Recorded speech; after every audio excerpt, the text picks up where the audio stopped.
Terima kasih Anda masih bersama kami di Kompas Petang, saya Cynthia Rompas. Saudara, KPK akan memanggil Sekjen PDI Perjuangan Hasto Kristianto pekan depan. Hasto akan diperiksa sebagai saksi kasus buron Harun Masiku. Juru bicara bidang penindakan KPK Ali Fikri membantah KPK sengaja menarget Hasto. Menurut Ali Fikri, penyidik memanggil Hasto karena menerima informasi baru soal Harun Masiku. Usai memeriksa sejumlah saksi di antaranya 2 mahasiswa dan 1 orang pengacara. Ali Fikri juga menyebut KPK berkewajiban menyelesaikan kasus Harun Masiku yang masih buron.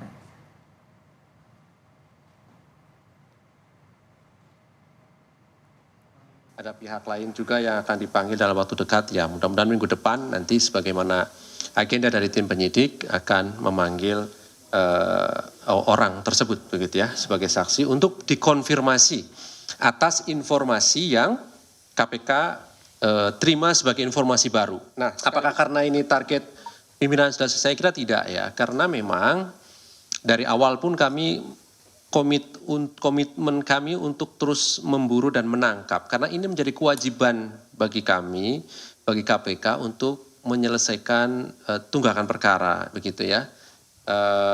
Jadi bukan persoalan itu, tapi memang ada informasi baru yang masuk ke KPK. Ketua DPP PDI Perjuangan Said Abdullah angkat suara menanggapi Sekjen PDI Perjuangan Hasto Kristianto yang dimintai klarifikasi dugaan penyebaran hoaks dan penghasutan di Polda Metro Jaya, serta akan dipanggil KPK terkait kasus Harun Masiku. Kata Said, semua kader PDIP taat hukum dan akan memenuhi panggilan penegak hukum, termasuk panggilan KPK pekan depan. Said menampik ada upaya penjagalan terhadap Hasto melalui kasus hukum. Bahwa setiap kader PDI Perjuangan tidak boleh mengelak apapun dari proses-proses hukum. Ketika dipanggil, datang. Bahkan ketika KPK nanti manggil, juga akan datang. Upaya penjagalan apa yang mau dijegal dari Pak Hasto? Enggak lah, kita jangan buru-buru lah. Kan dipanggil itu untuk dimintain keterangan. Bukan dipanggil sebagai saksi, lebih-lebih na'udzubillah, kemudian ada stempel dan sebagainya, tidaklah.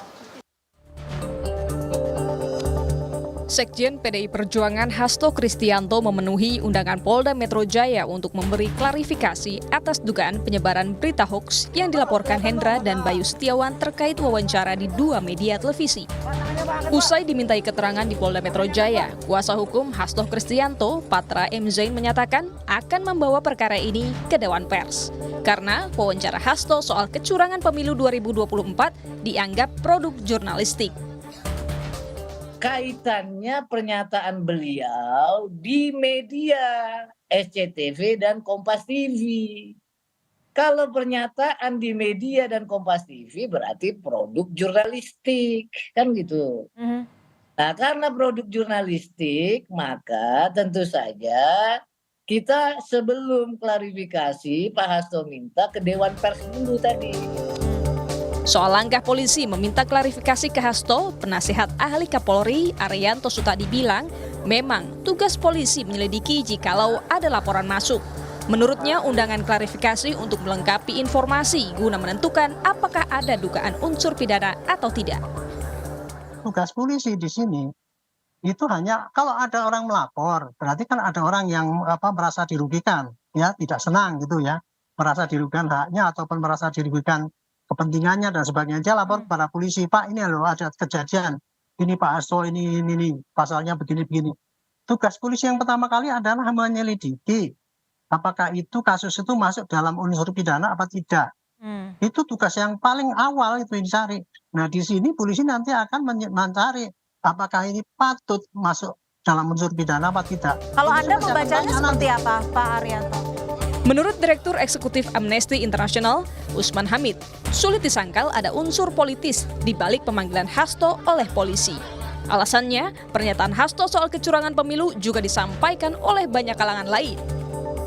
sulit untuk disangkal bahwa unsur politisnya ada di balik perkara ini. Kita tahu bahwa banyak juga yang tidak berkompetisi, termasuk para guru besar, aktivis, akademisi, budayawan, yang memberikan pandangan yang kritis terhadap penyelenggaraan pemilu, termasuk intimidasi, sebagaimana yang disampaikan juga oleh Pak Hasto. Dengan demikian, sebenarnya tidak ada yang bisa dipersoalkan secara hukum. Berbeda hal itu, saya meminta jajaran kepolisian dengan segala hormat untuk tidak meneruskan proses ini seperti proses kriminalisasi terhadap kebebasan berpendapat. Seorang fungsionaris partai itu punya hak, apalagi posisinya sekjen, saya kira. Usai dilaporkan dugaan penyebaran hoaks di Polda Metro Jaya, giliran KPK yang memanggil Hasto Kristianto. Hasto akan diperiksa sebagai saksi kasus buron Harun Masiku. KPK mengklaim ada informasi baru soal Harun Masiku sehingga perlu memeriksa Hasto. Tim Liputan, Kompas TV. Sekjen PDI Perjuangan Hasto Kristianto tersandung 2 kasus hukum, yakni dugaan penyebaran berita hoaks atas wawancaranya di 2 media dan statusnya masih sebatas memberi klarifikasi. Dan kedua kasus terkait buron Harun Masiku. Spekulasi pun mengemuka apakah 2 kasus yang menyandung Hasto berkaitan politis karena sikapnya dan sikap PDI Perjuangan yang begitu keras mengkritik kecurangan pemilu 2024. Untuk membahasnya sudah ada politisi PDI Perjuangan Deddy Sitorus dan Wakil Ketua Komisi Hukum DPR sekaligus Wakil Ketua Umum Partai Gerindra Habibur Rahman. Selamat sore Mas Habib dan Bang Deddy, terima kasih sudah bergabung bersama kami di Kompas Petang. Saya ke Bang Deddy terlebih dahulu. Bang Deddy, ini kemarin diundang untuk memberikan keterangan di Polda. Sekarang pekan depan tepatnya harus memberikan keterangan di KPK. 2 kasus berturut-turut saat Hasto dan juga PDIP bersuara keras. Menurut Anda? Ya, saya kira sebagai warga negara, ya kita melihat bagaimana Mas Hasto walaupun tidak diwajibkan hadir, ya beliau datang ya ke menjawab panggilan dari penyidik itu. Cuma kan yang kita pertanyakan kemudian adalah pasal yang disangkakan kepada beliau itu kan fitnah dan hasutan yang menimbulkan huru-hara. Jadi kan rekan-rekan penyidik itu kan sebenarnya sebelum memanggil orang, mendalami perkara itu kan pasti menanyakan, memanggil saksi ahli gitu ya, dari sisi pidana dan sebagainya, dari ahli bahasa, ahli hukum dan seterusnya gitu ya. Dari situ baru mereka kemudian memutuskan apakah perlu memanggil atau kasus ini diteruskan atau tidak gitu. Tapi kan kita lihat bahwa seperti disampaikan pengacaranya tadi, bahwa kasus ini adalah produk jurnalistik gitu. Itu adalah pertanyaan media yang kemudian dijawab, dan apa yang disampaikan oleh Mas Hasto itu disampaikan oleh banyak sekali orang termasuk saya ya, soal dugaan-dugaan informasi-informasi yang didapatkan gitu ya, atau yang kita lihat, kita dengar. Nah, pertanyaan kita kan kemudian kenapa ya hanya Mas Hasto sendiri yang diproses, sementara begitu banyak pengamat, begitu banyak politisi, begitu banyak akademisi menyampaikan hal yang persis sama gitu. Nah, kemudian soal kasus Harun Masiku ya, saya malah senang terus terang ini dibuka lagi. Kenapa? Supaya menjadi terang benderang. Karena kasus ini kan selalu disangkakan kepada Mas Hasto, kepada PDI Perjuangan. Saya ingin menyampaikan bahwa kasus Harun Masiku itu bukan kasus korupsi. Itu adalah kasus konflik caleg ya, yang karena ada persoalan calonnya yang menang itu meninggal dunia, sehingga ada upaya sebagaimana dulu di Banten ya, Pak Sutradara Ginting, partailah yang diberikan kebebasan untuk menentukan caleg mana yang kemudian berhak mendapat kursi itu. Nah, dalam proses itu Harun Masiku ya bersama-sama dengan komisioner KPU itu melakukan pemufakatan ya. Jadi itu urusan pribadi, suap menyuap, bukan korupsi gitu ya. Lalu kemudian itu ditarik-tarik ke PDI Perjuangan dan Mas Hasto. Kita tidak ada urusan gitu. Tetapi karena framing yang dibentuk itu ya seolah-olah itu ada kaitannya, itu bukan korupsi gitu. Nah, kemudian kalau menjawab pertanyaan Anda tadi, ini berturut-turut ya, seperti apa yang dikatakan oleh Usman Hamid, saya juga percaya. Ini tidak ada asap kalau tidak ada api gitu loh ya. Jadi pasti ada unsur politisnya di sini, pasti ada. Dan tahan dulu, Mas Habib, gimana kalau dinilai atau banyak yang menilai bahwa ini ada unsur politis. Menurut Anda? Masih di mute, Mas Habib? Halo, Ya, silakan. ya silakan saja teman-teman berpendapat. Lalu memang saya mengimbau untuk berhati-hati. Ya, kalau menyampaikan tuduhan kan harus membuktikan. Kalau itu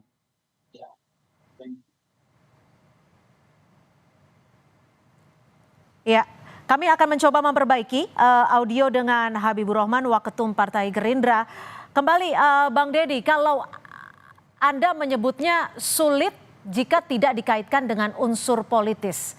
Lalu sikap apa yang akan dilakukan oleh PDI Perjuangan? Ya tentu akan kita hadapi, kita akan jalani proses hukum sebagaimana disyaratkan oleh hukum acara kita, ya aturan yang ada, ya kita pasti akan menghadapi. Gitu. Oke. Jadi tidak ada cara lain kan, kalau kita disangkakan kan kita harus menyatakan sebaliknya, dan itu ada proses hukum yang Oke. harus dihormati. Sudah kembali tersambung dengan Mas Habib, silakan dilanjutkan. halo, bisa didengar? Terkait banyak Bisa pihak yang didengar? menilai bahwa ini erat kaitannya dengan unsur politis. Bisa didengar? Halo? Ya, sudah bisa. Iya, memang silakan saja teman-teman menyampaikan dugaan-dugaan ya apa namanya mungkin ada yang unsur politis. Cuma memang kalau menyatakan pasti bagaimana disampaikan Bung Deddy tadi, kita harus itu apakah itu merupakan tuduhan. Kalau tuduhan kan ada kewajiban pembuktian, ya. Siapa yang menuduh itulah yang harus membuktikan. Jadi menurut saya sudah benar kata Pak Said Abdullah tadi, ya. Pak Hasto hadir dan akan hadir juga di KPK. Dan kalau saya yakin ya di dua perkara tersebut nggak akan kemana-mana gitu loh. Pak Hasto ini nggak mungkin lah melakukan pelanggaran hukum dalam konteks hoax dan fitnah, ya. Menyampaikan kritikan terkait pemilu, saya pikir itu hal yang sangat biasa sekali. Tapi gini ya. Bang Habib, soal pemanggilan di Polda kemarin soal dugaan penghasutan itu kan bukan Mas Hasto saja yang ikut mengkritisi. Iya makanya, Anda mau bicara atau mau mendengar saya bicara? Silakan. Kalau Anda yang mau bicara terus silakan. Saya lagi ngomong Anda potong-potong gitu. Silakan. Ya, jadi gini. Ya tentu kan laporan polisi kan berdasarkan laporan. Ya, kadang ada yang melapor, ada yang tidak melapor. Ya, kalau sudah melapor itu tentu beda. Karena perkara di kepolisian kan ada dua. Ada yang model A berdasarkan temuan kepolisian, ada yang model B berdasarkan laporan. Jadi kalau polisi ingin menindak yang berdasarkan laporan, ya kan menindaklanjuti laporan, menurut saya itu masih standar. Tinggal nanti ujungnya seperti apa. Tadi saya katakan tadi, ya nggak ada masalah kok kalau kritikan-kritikan terkait dengan pemilu. Ya banyak sekali yang sudah bicara ya. Tapi kalau ada laporan memang standarnya polisi memanggil. Inilah coba dulu sejak dahulu terjadi kalau ada laporan ya pasti kedua belah pihak dimintai keterangan. Oke, informasi baru itu yang disampaikan oleh KPK sehingga Hasto Kristianto akan kembali dipanggil minggu depan. Apakah ini wajar atau dipaksakan? Kita masih akan membahasnya usai jeda. Tetap di Kompas Petang. Sekjen PDI Perjuangan akan dipanggil KPK. Kasus Harun Masiku tiba-tiba mencuat kembali. Apakah ini hal yang wajar atau dipaksakan menurut Anda, Bang Deddy? Ya. Ya, silakan Bang Deddy.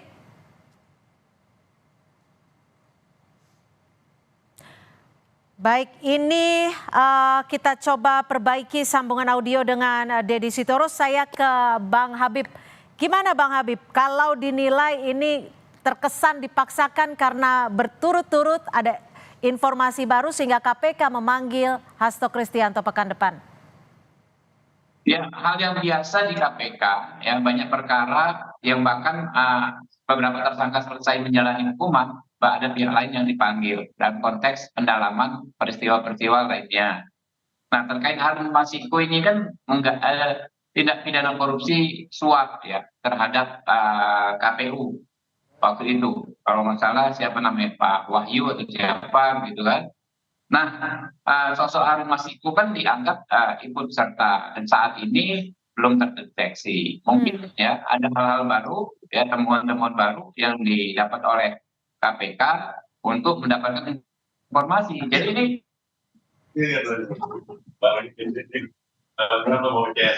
Ya, gimana Bang Habib? Jadi seperti apa? Oke, saya ke Bang Dedi. Gimana Bang Dedi? Menurut Anda, kasus Harun Masiku naik kembali, padahal sebelumnya seolah-olah terkesan mandek nih. Ini dipaksakan atau wajar? Atau kebetulan menurut Anda?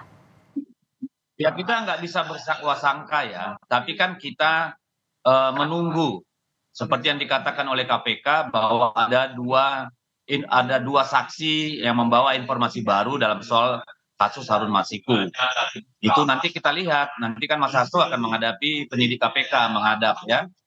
Tinggal kita buktikan. Tapi kalau bagi saya ini terlalu mengada-ada. Kenapa saya katakan begitu?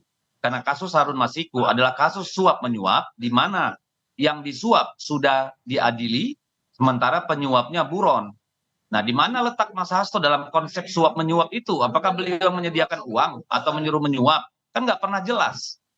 Itu yang jadi problem. Jadi, tapi kita tunggu aja, kita hadapi. Nanti kita lihat benarkah KPK memanggil itu dalam konteks adanya informasi baru atau ada memang hal-hal yang bisa membawa penyidikan ini lebih maju gitu ya. Karena kami juga tidak ingin ini menjadi masalah yang dikait-kaitkan terus dengan kita gitu. Tapi menurut saya sih berlebihan. Saya nggak tahu apakah itu ada kaitannya karena Desember ini akan ada pemilihan ketua KPK baru atau apa ya. Itu kan analisa orang, silakan saja. Tapi Anda melihatnya ini serangan kepada PDI Perjuangan tidak? Kalau saya pribadi 100% itu ada urusannya dengan politik. 100% itu ada urusannya dengan sikap Mas Hasto, sikap kita yang masih tetap tidak mau tunduk terhadap perilaku kekuasaan yang busuk ini gitu. Gimana Bang Habib sebagai Komisi 3 yang mengurusi soal hukum, ini bagaimana untuk menjamin penegakan hukum tidak dijadikan alat penguasa dan juga bebas dari intervensi? ya kalau masukan kemudian kritikan ya dugaan nggak ada masalah, harus kita sama-sama dengar ya, harus menjadi kita pedomani agar benar-benar penegakan hukum itu tegak lurus. Tapi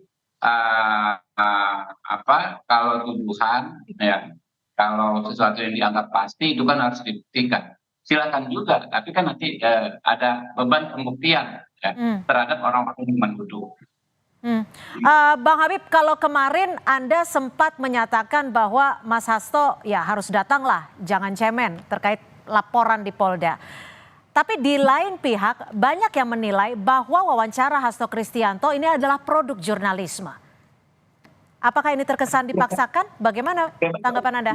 Itu sudah tepat kan, saya bilang kan, jangan cemen, itu paling nggak akan ada jadi apa-apa. Terus datangi saja, dan nama karena kan sudah ada surat panggilan tentu harus hadir. Kami dulu begitu juga, kami dilaporkan dan kami yakin kami tidak melakukan kesalahan apapun, kami datang dan benar tidak ada kriminalisasi. Setelah kita jelaskan ya, konteksnya apa, pembicaraannya apa, clear. Sampai saat ini nggak pernah ada gitu kan, kami dikriminalisasi. Kurang lebih begitulah posisinya di Pak Hasto saat ini ya.